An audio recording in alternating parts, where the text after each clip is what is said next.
Hello friends, स्वागत आहे तुमचे हेल्थ लर्न इन मिनिट्समध्ये. आज आपण फेनुग्रीक सीड्सबद्दल बघणार आहोत, म्हणजेच मेथीच्या बिया. हिवाळ्यात ह्या मेथीच्या बिया कोलेस्ट्रॉल ते मधुमेहासारख्या अनेक समस्यांना अगदी नियंत्रित ठेवतात.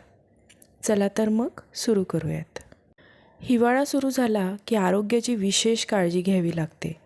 मेथीचे दाणे अनेक समस्यांवर रामबाण उपाय म्हणून कसे काम करतात ते आज आपण जाणून घेऊयात. हिवाळा सुरू झाला आहे, त्यामुळे शरीराला उबदार ठेवण्यासाठी काही उपाय केले पाहिजे. हिवाळ्यात सांधेदुखी, हृदयरोग सारख्या रुग्णांना विशेष काळजी घ्यावी लागते. त्यामुळे हिवाळ्यात अंकुरलेली मेथी खाणे हा एक प्रभावी उपाय आहे. आयुर्वेदात मेथीचे दाणे अनेक रोगांवर प्रभावी मानले जाते.